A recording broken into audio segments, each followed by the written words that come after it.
Moving On, an original short story by Jared I. McGee. Leaving was never easy for Jason. In particular, he was terrible at leaving jobs. On a school trip to China in 2010, an elderly Chinese fortune teller told him that his loyalty was his greatest strength, but that same fierce loyalty would be his downfall. Anytime he was trying to move along to bigger and better things in his life, he always thought back to that fortune given him in the slums of Beijing and the truth that old woman had bestowed. After 6 years in his position as a middle manager at a books, music, and video store, he'd sobbed when he had to tell his higher-ups that he needed to move on.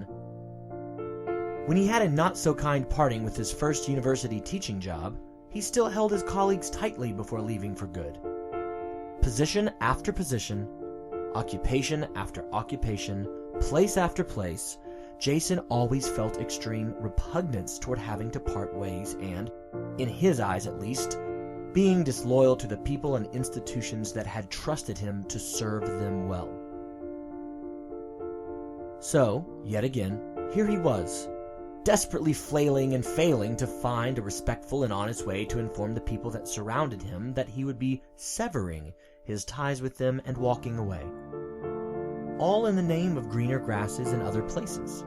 But there was no such thing, at least in the eyes of Jason. The act of saying that he was moving on to better things was repulsive to him. Was there any worse message to send your coworkers, students, friends, stand-in family than, "Oh, I'm sorry, but you're not good enough for me in my life anymore. I have found more promising prospects and more exciting individuals elsewhere." Rudeness, insensitivity, a very severe breach of decorum. First, of course, he told his direct supervisor. John had been so very good to him these last 3 years. His mentor and protector deserved to hear the news first. He also deserved the opportunity to talk Jason out of this painful decision. Jason always liked the idea that someday someone would take the time and effort to do just that in the face of one of these decisions. Next, he would move up the chain of command and let his higher-level bosses know his intentions. Though this part of the severance was still difficult, it was not nearly as painful as approaching the ever-present mentor that every position, every institution inevitably offered him.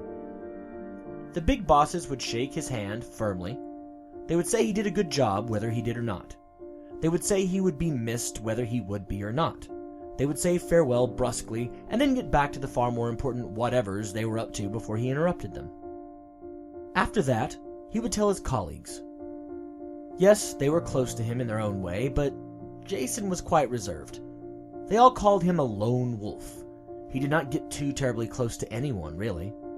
Too many years of moving here, there, and yon as a preacher's son in Arkansas meant that he just couldn't allow himself to fully let anyone in, no matter how long they worked elbow to elbow together.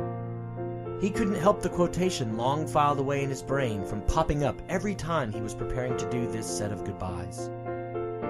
This is my paradox. I am a stranger everywhere and a stranger nowhere.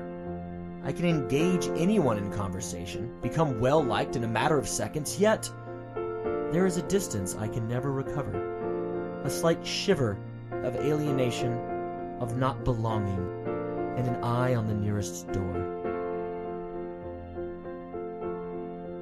Truer words were never said for this itinerant boy. Lastly, and by far the most difficult, would come his set of goodbyes to his current students. As with his colleagues, he never really got close with any of them. Even so, they saw far more flashes of the real him than anyone with whom he worked. They listened to his rants. They experienced his tangential thinking. They saw him fear, love, hate, mourn, and every other emotion on the human palette through the lens of literature and art. No more honest measure of Jason could be seen, even by his actual family members. The only people that might have been privy to more flashes of this true him might be those that were in attendance of his adolescent punk rock dreams in full sway, seeing Jason bleed his emotions and bare his deepest scars on stage with a bass guitar in his hands and a microphone in front of his face.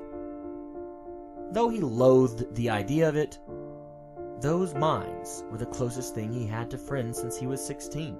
Those students. Lone wolves do not make friends easily, after all. And what would come next? After dissolving those bonds that defined him in this moment, who would he become? Who would move him? Whom would he move? Who would hold him dear? Whom would he hold dear? Who would condemn him? Whom would he condemn? Needless to say, the uncertainty that comes with major life moves was part of his unease and discontentment. His overall malaise regarding leaving this and any position, these and any people with whom he'd make connections. But that unease was not what made him quake and become nauseated as he went from hour to hour saying his goodbyes. And they were goodbyes. Not see you laters, not until next times. These were partings for a lifetime. For forever. Sure, in the age of social media, he could maintain a connection of sorts, but these daily interactions that so define a person and completely define the relationships that person has with others would cease to be.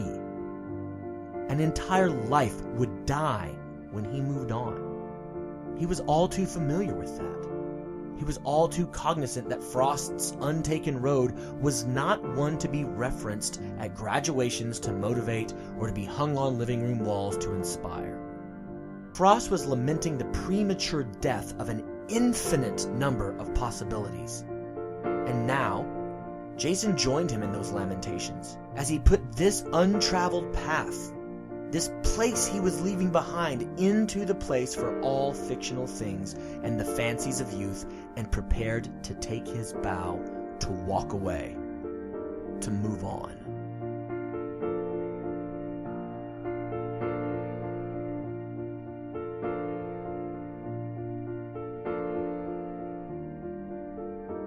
Thank you for listening to Moving On, an original short story by Jared I. McGee.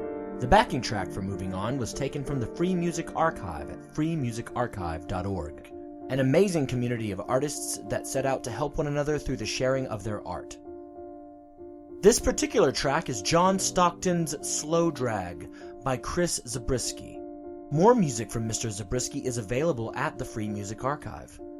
A sincere thank you to the artist and freemusicarchive.org for the contribution. This track is being used under a Creative Commons Attribution Share-alike license 4.0. As always, keep your eyes peeled for the next short story from Jared I.